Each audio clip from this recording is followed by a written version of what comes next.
Happy Friday, everyone. Rich Swerbinsky with the Mortgage Collaborative here. Once again with the rundown with Rob and Rich. We just started broadcasting live. We'll let the room fill up and we'll go ahead and get started.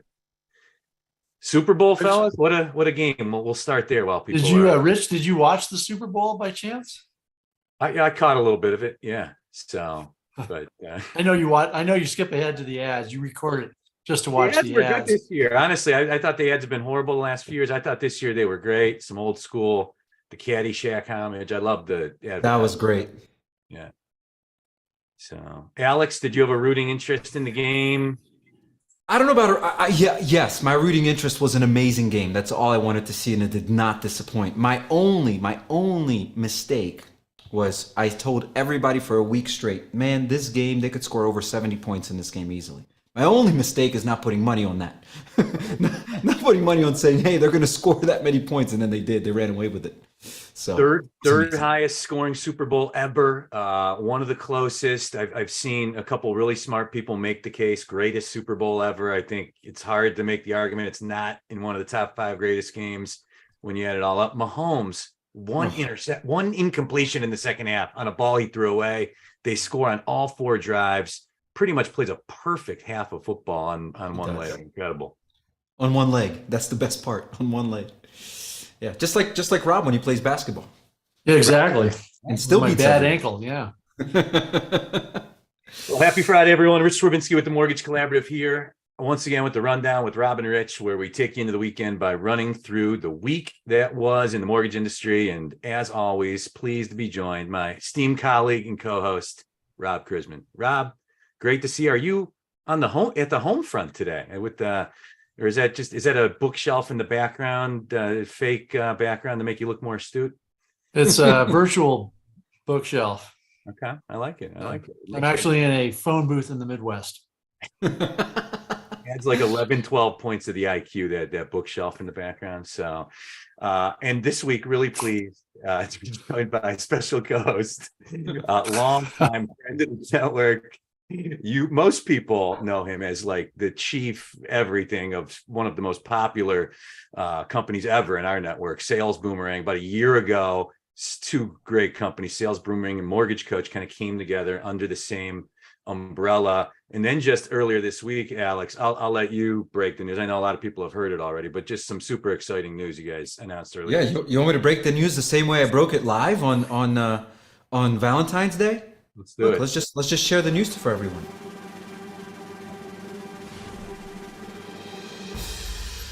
There it is. Love it. Yeah, so we renamed and realigned our mission. Yes, sir. So, Trust Engine, good name. All small letters. Mm-hmm. Yes. Did a marketing firm come up with it? Did a marketing firm say all small? They no capital T, no capital E. I mean, tell the audience about how this was derived. Yeah, so this is great. So I'll explain so it's interesting, Rob. When we write it in, let's say LinkedIn, it is going to be capital T, capital E. When it is a brand, when it's a logo, when it's the icon, when it's something like I'm wearing it, you can see the icons on here.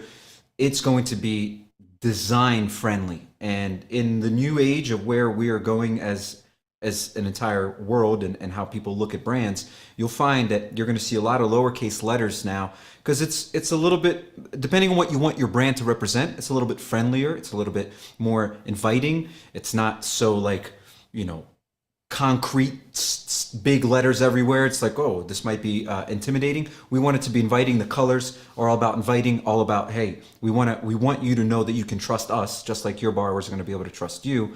And so that's the concept behind the naming and some of the coloring, or the font style.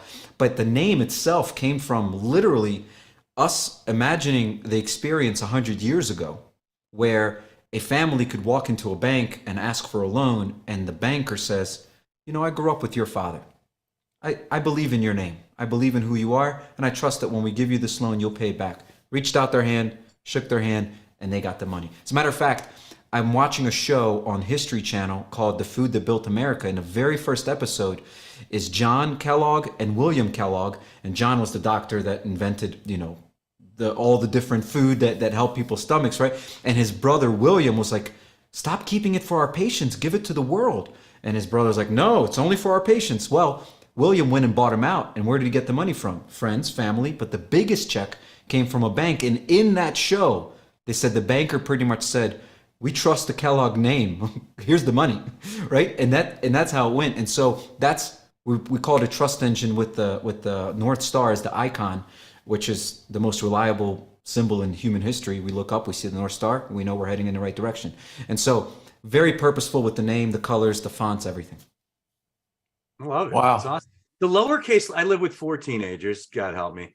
They all, like, when they have to communicate formally for papers, they write the right way. But when they communicate with each other, they write in all lowercase. And I'm like, wow, I'm trying to figure, they're like, why would we not? It looks better. It's easier. Like, it's not a paper. Like, it's just interesting. It's our new logo, TMC. We did it all in lowercase, actually, after batting it around a little bit. But so yeah, it's friendlier. Like a lowercase letter isn't like when you put everything in uppercases. Just imagine you ever get an email from somebody that likes to write in uppercases. You're like, stop yelling at me. and so those people, I think, have been shamed almost out of existence. But remember, back in the early day of email, there were a lot of caps only people. I mean, those people were insane. I mean, if you were a caps only person, you probably should seek some sort of mental help, honestly, even if you've beat it. So, but that's the point. See, so lowercase is just friendlier. It's just, I feel like I would be safe talking to someone that has all lowercases around them, right? So that's why I'm guessing TMC was making that decision, a little bit more inviting, a little bit rounder, right? Uppercase is a little bit more boxier. So good reasons. Well, a little diversion, but I like that diversion. Good conversation about some things that have nothing to do with mortgage, but potentially more interesting to the audience. So, Rich, that's my specialty, right? That's my role in this conversation, is to do everything except mortgage, except the economy. I'm going to assume that your statement is accurate, Rich, because the number of the audience just grew by 25%. So maybe they did enjoy talking about logos and colors. It's the beauty of the live audience track. You can kind of tell, like, you see that number falling off. It's time to switch tracks. But that's right. Let's hope that doesn't happen here when we actually get into real mortgage news. So let's go ahead and get into it, at least for the start here. And Rob, I'm going to start the way I've started this show almost every week for many months now. And it's talking about broader economic numbers and direction. Another 2 big numbers, a huge jobs number for January that we talked about last Friday was fresh news. And then this week we get a big time retail sales number for January, way bigger than anybody expected. And it's kind of got the bond market understandably a little freaked out, right? We're kind of going in the right direction. And now look, we've lost Alex. Rich, I mean, we've lost Alex. He's playing the millennial card and conversing in the chat room while you and I are having a conversation about world economics. Listen, we let Alex take control of the show. It'll be highly more entertaining, having known Alex for a long time. I'm trying to be engaging, Rob. I want people to know that I see them, I hear them. I want to be part of the conversation. We're not just a panel here. Go ahead, Alex. We're part of the people. Alex, we'll yell your name out when we're ready for you. Just go back to building your brand. Here, I'm just gonna do this. This will be me for the rest of Good.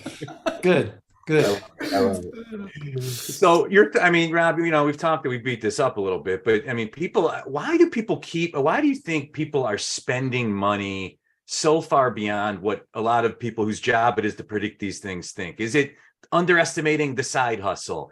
Is it that Americans are just maybe optimistic about the future, more so than normal, so where they're spending on things now that maybe otherwise they wouldn't? Or is it maybe some other factor? I still think there's pent-up demand for goods and services. And last year, I remember talking about this on the show. We come out of the pandemic, and the families that could not take their kids to Disneyland, to Disney World, they wanted to do that. They wanted to go out. They wanted to buy new clothes. They wanted to buy new shoes. They wanted to buy a new car and so forth. And so it really strained the supply chain. And so, we watched inflation go up dramatically, and we're still dealing with that. I still think there's spending to be done. I was listening to an economist actually more of like a home builder economist on Bloomberg Radio this morning, who were saying that, first of all, home builder stocks, as a whole, like a Basket, Lennar, and so forth, the publicly held, publicly traded builders are up about 50% since last summer. So if you'd had a basket in your 401k of just home builder stocks, hats off to you.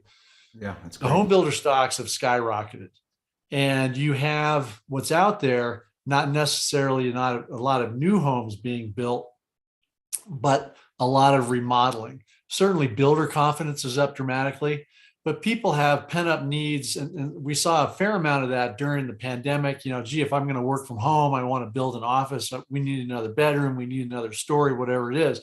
But I think that's continued on. And I think what people are spending on is not only remodeling, but also fixing up, not necessarily remodeling, but fixing up their existing homes, whether it's adding new fixtures in the bathroom, new paint, new carpet, or whatever it is.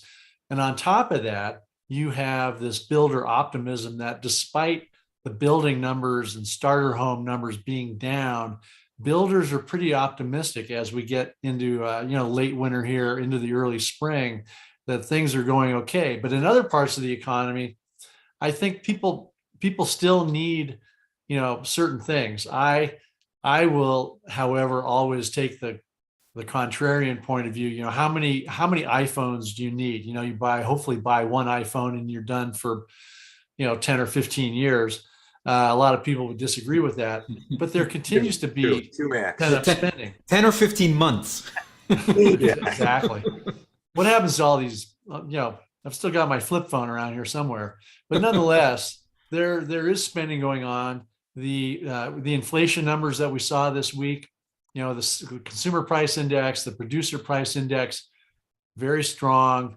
We were reminded that the U.S. economy is like an aircraft carrier in terms of trying to turn it, and the Federal Reserve's activities aren't falling on deaf ears, and they have had an impact. But it made it clear that we're not done raising, or the Federal Reserve, through its open market committee, isn't done raising short-term rates. And so, I think we're seeing that reflected to some extent in the stock market, to some extent in the bond market. And the U.S. economy is pretty good. I won't mention the R word or talk about any kind of public parking lot, being full, but we've been talking about I will mention, we've been talking about, these experts have been talking about recession for like a year or two now. I still don't see it. Don't see it. Alex, you guys, so much consumer data on the front end, on the back end, seemingly well positioned. This general topic, right? Like consumer trends, consumer behaviors, anything you guys are seeing in your data that scratches my itch of why are people spending money so much beyond what they probably should be? Well, we most definitely have a lot of consumer data. Most of it is tying back to mortgage so that we can help banks and mortgage companies, obviously. We have seen some amazing upticks in general right now in the mortgage space, which we can get to in a second. But if I had to take a wild guess, or maybe an educated guess, I could say, about why people are spending more than they've ever spent, I think the pandemic, COVID, still has a lot to do with it. It still seems like people right now, especially from a little bit of pent up demand of I can't move, I'm staying put, I don't want to move into a 7%, whatever their reasons were for staying. What I think, and you probably see a ramp, and it's going to happen this year, in the beginning of this year too, is look, if I'm spending more time at home, I want to be comfortable. Exactly what Rob said. Like that's just a fact. I think a lot of people are saying, if I'm going to not be moving around a bunch and not just spending money to spend it, I'm actually going to spend on what I want, and I'm going to pay a higher price for quality now. Okay, that we've seen too. And right now, I think what's happening this quarter is I think you're going to see a lot of people making changes to their houses because they're anticipating the ability to really move their properties this year. And I think you're going to see a lot of that, going on. So that would be my guess. When we look at numbers, though, if we go to the mortgage, thinking about mortgage, we're able to see activity. We're able to track is the industry starting to turn? And we started to see in January, before we heard all the positive things happening in January, that it was going to be a good January. We saw all the different activities in how people are utilizing their credit cards, how people are shopping for mortgages, what they're inquiring about. It's not just about a mortgage. We're seeing a lot of HELOC inquiries, right? We can see the difference that people are looking to use their money in their house to do something either in their house or utilize it for self-care and not other things. And so I think we have seen the numbers get back to October numbers already, actually before October numbers. So we're starting to see a turnaround simply because of the activity in all the different events that we track for our clients. So yeah. I don't along those lines, Alex, I don't think we can discount the impact that Trust Engine is having on the spending economy, whether it's Trust Engine wear, Trust Engine boxers, Trust Engine tattoos, Trust Engine t-shirts. I mean, it's crazy. It's definitely moving the needle on GDP. So it's 100%. We can't keep the factories filled with this stuff. It's incredible. Rob, I know yours is on the way. That is a fly jacket. I love that thing. I love the colors. Rob, you mentioned the home builder confidence index earlier, and that came out this week. And, we always joke about the sensationalistic headlines, but this was one of those, the biggest increase in over a decade.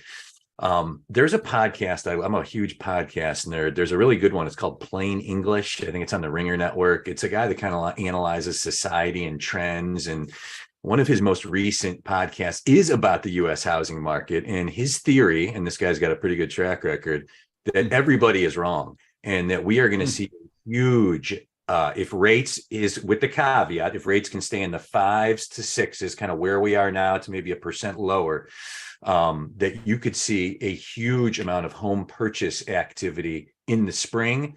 And he made the argument so much so that it would put pressure on the Federal Reserve to ramp up their now kind of declining interest rate hikes. Any thoughts on any of that? I don't. I think it's steady as she goes. For every buyer, there's a seller, and there's not a lot of new construction going on, or as much as the nation needs. Now, granted, new construction in certain markets, especially the starter home market, flies off the shelf, no doubt. But the higher end, not so much. And when you see these headlines, certainly higher priced houses are lagging, they're sagging, the market's a little bit soft for various reasons. But if you think about, for every buyer, there has to be a seller, new home construction aside, who is going to be selling, who's selling their home? I mean, Rich, you just bought your home. You're not selling it.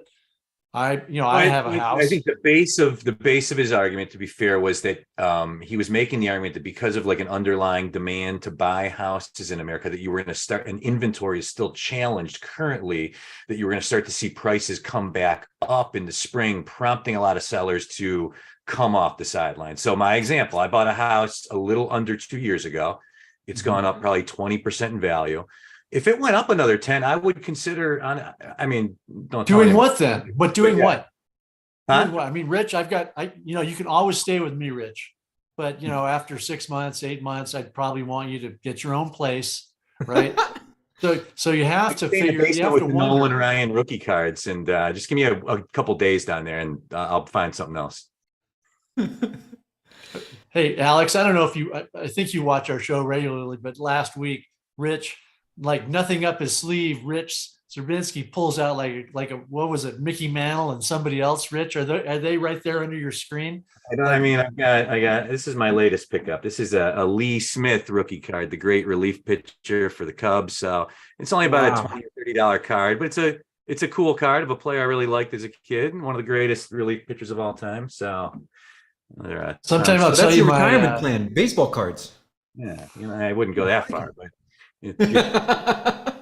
the audience numbers are dipping down here. Anyway,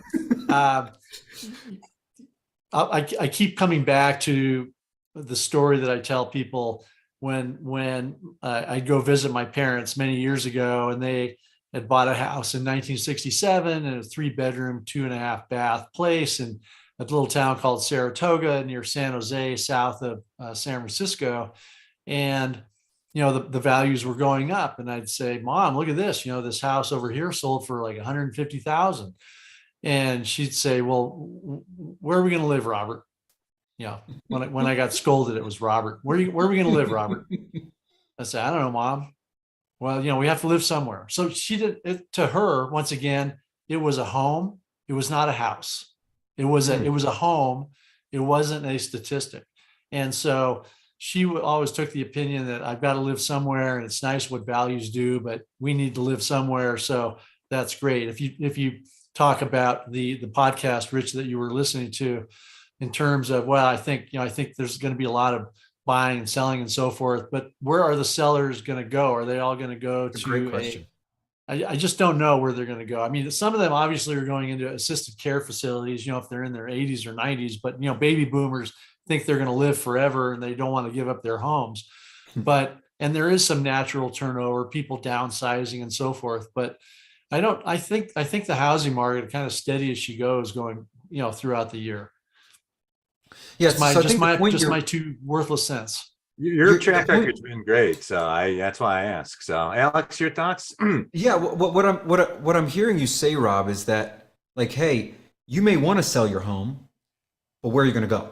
So the point is, until the inventory, and I love the statement, steady as she goes, until the inventory catches up in some capacity, even all the people that do want to sell their homes, they're going to be out looking for very long until they find where they actually want to go, unless, of course, Rob, you open the door to everyone in the country, and then we can come live with you for a little while. But I'd be there for you. I'd be there for you. But you also have, Rich, the added complication that there's millions of people out there with 2 3/4 30-year fixed rate mortgages, and they may want to downsize, or they may want to move to Florida or Louisiana or Arizona or wherever. But that's a decent mortgage rate. So, gee, do we sell, or you know what? Maybe we can swing turning that into an investment property, and then buy a little townhome outside of Phoenix. And so maybe the rental market will be impacted. Speaking of which, I'm asked occasionally, and I was earlier this week in Spokane, and one of the topics was, what about these big companies that continue to buy up thousands of homes, especially starter homes? And what impact are these big companies having on that? I would say a noticeable impact. Oh, yeah. Some would say, well, the numbers aren't that great, but I would argue that, especially at the lower end of the housing spectrum, the 3-bedroom, 2-bath tract home outside of Las Vegas or Phoenix or Miami or wherever, I'd say they are having an impact. And they've done very, very, very well with their portfolio of houses over the last several years. And with rents going up, I don't see them, there's always talk about, oh, gee, if they start to unload their tens of thousands of homes, what is that going to do to the price? And I just think, I just don't see them unloading tens of thousands of starter homes onto the market. So yeah, I think we'll continue to see some tight inventory at certain price levels in certain parts of the nation. And I don't see any, big swings. We certainly don't need the housing market. Now you really got me going here, Rich. We really don't. Wind them up. Let go. Here we go. We really don't want to see the housing market go up another 20% in 2023. It devastates the first-time home buyers. Absolutely. It's terrible. We don't need that kind of price appreciation. So, 3%, 5%, 7%, whatever it might be. But I don't know. I'll stop. It's a real ranting. I think what you're saying, Rob, is the truth. It's like, I think there is an impact from big businesses buying up these starter homes, and it is pricing people out, and I think it is a challenge. I've actually been wondering myself, how does the real estate market combat this? How do we create a better opportunity for first-time home buyers to find those homes and start becoming homeowners, and the new age of the homeowners and what they're expecting? Because I think the new age homeowners are going to help the entire industry, real estate and mortgage industries, kind of get into the future of where this industry is going. But the big businesses buying up properties, I mean, they're spending billions. It's not even like they buy one house; they're buying blocks. They're buying entire developments. Like they'll literally buy up developments, and I think that is a challenge. I don't know if there's anything to do about that or not. How do you prevent that from even happening? As we all move forward and try to navigate the future for our industry, I would say, like, to get a good indication on where the housing market is going, watch those investors, right? They were gobbling up homes like madmen right before the spike, and obviously stopped before the run up. My favorite saying, follow the money. Something to track, and we'll do it on this show in the coming weeks and months. Just investor activity in general. Is it picking up? Is it slowing down? And look to that as an indicator maybe for the broader market. So this is the Rundown with Rob and Rich. I'm Rich Swerbinsky with the Mortgage Collaborative, joined as always by Rob Krisman. This week, the Chief Marketing and Visionary Officer for the newly dubbed Trust Engine, the union formerly of Sales Boomerang and Mortgage Coach, two awesome brands with literally hundreds of TMC member customers. So Alex, give quickly, I think most people, Rob, your hand is up. So Alex, does this say, first of all, do you even have a business card? It's right there. So are you going to have VO under it for Visionary Officer? No, it's CMO is the main title, but actually it's not a bad idea. It's a conversation I carry starter. both titles, but I like the working title, the title that makes me actually get in and get my hands dirty and produce things like this. But I think Visionary Officer is just a fun thing to carry with you once in a while. Because I was Chief ROI Booster. Remember, that's Sales Boomerang, right. Chief ROI Booster. Yeah, the titles are, I lose track. One of the questions that I'm continually asked, Alex, is what is Dave Savage really like? How would you in real answer life? That question? He is everything you all imagine he would be, and much more in real life. he is the Dave. I have a great story about Dave. When I first met him, he's taking me fly fishing this year, by the way, and he's like the master of this. He was a guide. Sorry, Dave, you're about to get lots of messages to take them fly fishing too. But when in 2016, when we started development of Sales Boomerang, and in 2017 when we launched, there was this guy who was like polarizing. And I'm like, man, this guy really knows how to captivate an audience and drive attention. And that was Dave. And then I met him for the first time at an event in California. And it was just so interesting. Sorry, my screen in the background was about to black out there. And it was so interesting because somebody waved me over to his table. And I remember, because I'm very competitive, and I remember coming in, I'm like, oh man, that's it. I'm going to talk to Dave. I'm going to show him who the new name in the mortgage industry is. And then he started talking. I'm like, oh, I love this guy. And then we're in business together. But I put on my game face. I'm like, okay, this guy owns the LinkedIn world. Everyone listens to him. He's the guy I need to compete with. And then we sat down. I'm like, man, now I know why everybody loves you. So the first time I tried to meet him, Alex, you're talking about a table full of people. It was like going to visit, Tony Soprano or something. Guy stood up and said, "Excuse me, sir, where are you going?" I said, "Well, I was hoping to shake Mr. Savage's hand," and they said, "No, you'll have to put that on hold for now and come back later." I'm glad you were able to get through. Yeah, it worked out. I got the nod. I got the come on in, come on. Another one of my favorite sayings: "Bet on jockeys, not on horses." And I saw the two of you guys connected together. That pretty arrow going up, and been easy to see all it's followed. So yes, thank you. So a little bit about Trust Engine, what happened, how we came together. So you guys know, you guys know that Mortgage Coach, incredible, 25 plus years in the space.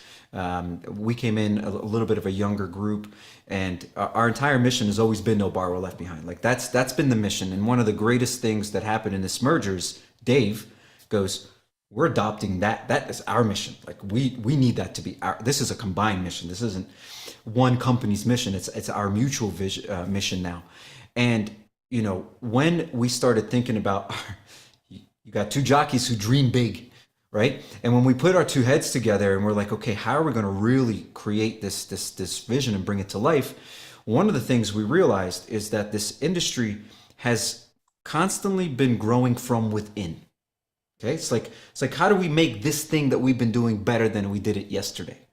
And there's been some real innovation that just absolutely transforms things, but it's been little and little and little. And the LOS was one of those things. The POS is one of those things.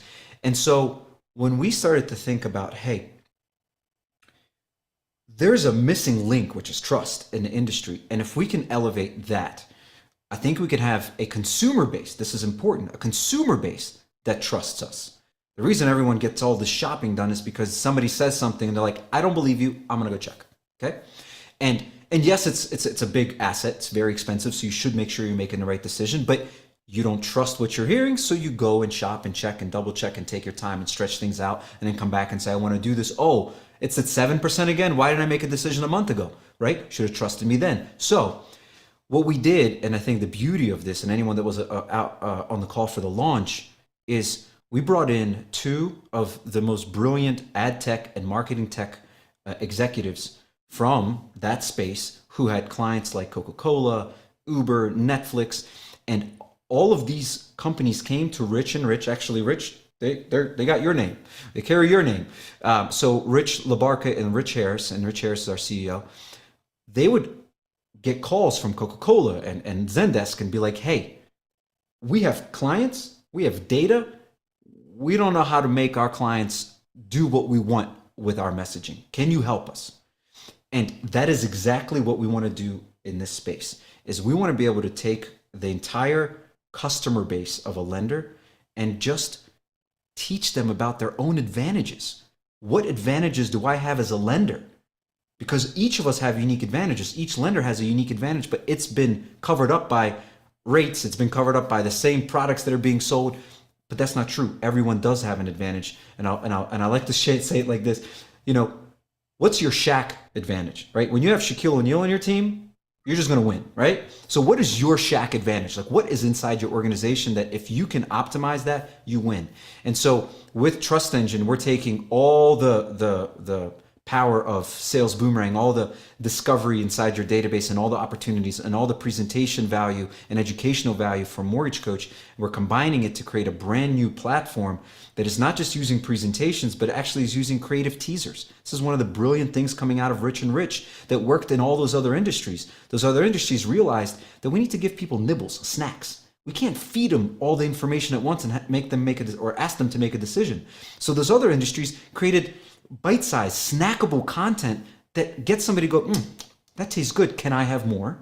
And in the mortgage industry, like rates. And we as consumers are like, I don't know what that means. And so we're not making decisions. And so what we're going to be doing is like, how do you get the consumer to go, I want to learn more. That tasted good. Give me more. And then you get them into an entire conversation about what their mortgage can look like. So, besides that, it's all the trending data that we're about to be implementing. That is like, hey, we're seeing your cash outs are up 12%. Here are the people that are buying cash outs, and you have 1,800 of those people in your database today. And so from presentation to really trending signals that say, hey, here's where your focus should be, and your advantage is right here. So focus on that and don't try to compete with everyone else. So I know, one thing we always tell our members is mortgage technology, it's a constant journey and not a destination. You're never there. So you need partners that are constantly reinvesting in their company, in their product. And that is the one thing we have seen the two companies under the new Trust Engine umbrella just consistently do, constantly innovating, constantly evolving their product. And I cannot tell you how many members of ours I have seen go to a tech vendor and then undo it like 3 years later. And the time and the money that goes into that is crazy. Tremendous. So, and I'll just leave this thought for everyone. And thank you for that compliment. We never want to rest on our success, right? Okay, great, right? Let's keep going, because there is a way to evolve. And so to think about Trust Engine is to think about it this way. Today, your borrowers are looking for the best loan. Trust Engine makes the best loan find your borrower. Period. The best loan is looking for your borrower instead of the other way around, and that is how you're gonna build trust back into this space. Is that you're not making them work for it; it is finding them. So Love it. Good stuff. And any TMC members or non-members out there in the audience that wants to learn more, there's links in the chat, but come to our team. We what we do is we try to connect you with a current customer. Like when people are inquiring about a vendor, talk to somebody that's going to be honest and give you an honest account. That is a big part of what we do, and happy to do that with anybody that wants to learn more about the newly branded Trust Engine. So thank you for that. we got about 10 minutes left. All kinds of other stuff. ICE president's out. It looks like, maybe Black Knight's trying to sell him power to save the ICE deal. You got Jay Farn, Rocket suing. No, is that fake news? Fake news? So two things, Rich. First of all, I had my hand up earlier. Okay, sorry. I didn't see it. So look at Alex's. This is like Hollywood Squares. Alex's little box not only has his name, but on the right side, at least on my screen, Trust Engine. In fact, Trust Engine, I don't know how you did it, Alex, but Trust Engine is actually shining on my ceiling in this room. Yes. I don't know how you did it, but the technology, Rich, that's a great quote. I hadn't heard that. The technology is a journey, not a destination. I think you should patent that. Second of all, so Jay Farner pushed out. I mean, he's been there 27 flipping years. What CEO in their mid-40s resigns? Come on. 27 years? Well, I'm just saying. I mean, they're very competitive. They're probably not happy with the stock price. Would be my guess. I don't know the guy. I'm sure he's great. Yeah, I don't know him. I know Bill Emerson pretty well. I know him. That guy's a bulldog. I mean, the guy that's filling in for him is one tough cookie. We spoke at our conference a couple of times before. Yeah, he's a tough character. I don't know Jay very well at all, but I mean, 27 years. Gosh, yeah. How long before man history as Colin plays down to the Suns sideline? What's that? How long before Ishbia's Colin plays down to the Suns sideline? You mean how long until he's the coach? Yeah. 10 games or next year? Matt, I would never bet against any of these guys or gals. The mortgage industry, we are continually reminded about what good leadership looks like and the ability to be aggressive and smart and keep your eyes on the horizon, but at the same time, get involved in the nitty gritty. And, good leaders are good at that. And so when you hear these names like Matt Ishbia or Bill Cosgrove or Bill Emerson or whoever, Jim Park of TMC, we're reminded about how good some of these people are and how savvy they are. And I wouldn't bet against any of them. They're not in business for their health. Put it that way. Yeah. So I don't think Jay Farner was pushed out necessarily, but 27 years, that's a long time. And maybe he just got bored. I mean, how long can you run a company? Well, like we just hired him last week. He's starting in he's the new he's the sales guy for us. He's our new sales guy. What's his title? What title are you going to make up? Chief Alex? Sales Officer. We need to come up with a better one for him. He's the Farner officer. That's all. That's it. Yeah. The LLPAs, it kind of continues to be, I will say Sandra Thompson was supposed to speak at our conference now. She's sending a replacement. I view that as good news because I feel like just based on these scenarios where you can put down less money and get a better rate, that there may be some revisions in the work. It's complete speculation. But that would be a hopeful outcome there. But unfortunately, most major investors have implemented or at least notified their clients that they are instituting those changes. A lot of word went out this week about loan level price adjustment changes, just because of the lead time that correspondent like Marihome or PennyMac or whoever need in terms of putting those price changes in place for rate locks coming in, with that eventually get put into Fannie Mae or Freddie Mac securities. They need that kind of lead time. So a lot of changes have been put in place. At this point, I think a lot of the industry is hopeful that the FHFA through Fannie Mae and Freddie Mac will tweak that or delay them. But now a lot of the handwriting's on the wall. Alex Rocket, UWM, the Ice Black Knight. We got the LLPAs. Anything in there that does anything for you on the news front? I mean, I'm just such a huge fan of Matt Ishbia and the way that he just the way, like Rob said, I would not bet against him. Like this guy has for a decade, right, just dominated the space, and to become the number one lender in the country. What that was like at the end of last year or this year, they were named number one. So I like to follow his news. Anything that comes up about him, I'm just looking into it because he is willing to push the envelope. He's willing to break all the rules. Where everyone's playing by those rules, he writes his own rules and then he puts them into action.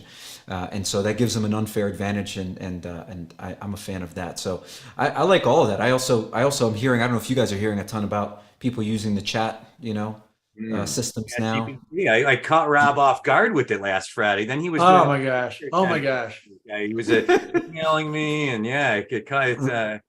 It's going to write Rob's next book completely. I think he realized he might be able to write his column for him, so he's thrust all this attention into it. Yeah, Chat GBP. It's a so a quick funny story about that, Rich. Since Robbie has been on the show here. Mm-hmm. Several years ago, before my dad passed away, my dad and Robbie were talking, and my dad said, "Robbie, have you ever heard of the internet?" And so Robbie, when I asked Robbie after our show, "Robbie, have you heard of whatever this is?" And he said, "Your question reminds me of Grandpa asking me if I've heard of the internet." So he immediately put me in my place. Several very nice people did some legwork and sent me, information on it. I still don't know, who owns it and how they make money or how it exactly works. But I think they're coming, like there's something with Microsoft and Bing or something, and there's some like a new version coming out. I don't know. Rob, this is the most watched show in the mortgage industry, streaming on the internet. You're surprised that the popularity of the show hasn't raised your attention level on all this. But yes, Rob, you got to call eat me a your own Luddite, dog food, Rob. What? You got to eat your own dog food, but not literally. But you watch the show, you got to learn from it. I've learned about Chat GPT, whatever the heck it's named. I had my first experience with that chat. I was, being an advertiser, marketer, somebody that loves communication and language. I was like, all right, you want to take over my job, computer? Let's put you to the test. I was like, write me an ad for this. And I got to tell you, it was disappointing, very disappointing. However, I have recently, actually just yesterday, our CRO, Casey, he's like, hey, for some of these emails, let's give this a prompt. And I told him, this is what the email needs to sound like we're going to write this. And as we're talking, he posts something in our channel. And I'm like, well, that's pretty good. He's like, I just said what you wanted to see in it and put the details of enthusiasm, persuasion, fun. I'm like, you put all of that and this is what came out? He said, yes. Like, now that's impressive. And it actually turned out much better written than my experience about a month ago. And I wonder if they're making constant updates to it. But it's definitely an assistant to getting the ball rolling. I don't think it's the end all for anything, but it's the assistant for some people just can't get their engines revved up to be creative to start something. It will definitely get it started for you. And then you need to put yourself into it. Otherwise, anyone with the same prompt is going to have something similar. And you just don't want that. Personally, I don't want that. I don't want to sound like anyone else. I want to make it my own. I mean, at some point, like people like Tom LaMalfa will be, is Tom ever going to be obsolete in terms of his quizzing executives at national conferences? Let's hope not. He does a good job. I hope that I'm not made obsolete by some kind of software, but it's probably inevitable. And then what are we going to do all day, Alex? What are we going to do? Oh, well, we're going to do the things we love to do, which is this. So we're going to just talk fly fish with Dave Savage. That's one thing. Snowboard, maybe. Again, make music. I like making art, draw. I don't know. All kind dance. Anyway, we're digressing. Actually, we're out of time. We are just about out of time. So any weekend plans and notes? We'll start with you, Alex. Anything of note going on this weekend? Yes. So going out to dinner with some of our new friends here from Colorado is a big deal, and then we're going to go skiing There you go. this weekend and next weekend, back to back. And my 10-year anniversary is next week, so that's our we're celebrating by going skiing. Ah, congratulations. That's awesome. Thank you. Thank you. Grant. So, Rob, weekend plans? As soon as we're done here, I'm going to go play tennis with a one-legged tennis player. Is that true? It is true. He Oh, I thought- he's a Rob, with you, everything could be a joke. We don't know. We got to make sure I know. this isn't a I know. punchline coming. with this face, right? No, he lost his leg in a tragic accident where a snowplow crossed the road and Oh, nailed him head on. He lost his leg, so he's got a titanium post, but he gets around just fine. Yeah, it's possible that he's even stronger now with the titanium, leg. He could be careful. Don't make him mad. No, Right to the shin, right to your ankle. and to our attendees, thanks as always for joining us, wrapping up the week with us. We're here every Friday at 3 p.m. Eastern with the Rundown with Rob and Rich. You can find us on YouTube like an hour after this ends, and on podcast where the majority of you listen. You're starting to bleed into the live broadcast, and go to mortgagecollaborative.com, go to our member event calendar and get signed up for that. So, Rob, looks like there's something you want to say before we go, though. no, I'm just typing a response to Andrew's question about Jeremy Renner. It's a similar kind of thing. Although I don't think Jeremy lost a leg, but snowplow kind of thing. Nuts. Rich, what are you doing this weekend? You never answered that. I didn't answer. Yeah, I've got my daughter's in a big competitive dancer, so she's got her big dance showcase tomorrow night, and then some drunken travel baseball fundraiser after that, and then Sunday recover, get stuff done around the house, chill out. Yeah, So sounds like a good Yeah. weekend. I just want to thank you guys, by the way, for having me on, and I love the show, and I know people are talking about it. It's a movement, so keep it up, and again, thank you so much for having me on. You guys are super fun to watch and listen to, and educational. Thank you. Oh, man. And thank you. Always bringing a lot of entertainment, a lot of knowledge to the table. And this week with the great news about Trust Engine, again, the formal union under one name of Sales Boomerang and Mortgage Coach, two awesome brands that so many of our members are customers of. So, Alex, appreciate you, and thanks for coming on the show today. Thank you, guys. Thank you, and thank you, TMC All right. in general. Thanks, guys. Absolutely. Rob, have a good weekend. Everybody, we'll see you next Friday. Take care, Good everyone. luck in tennis, Rob. Good luck, guys.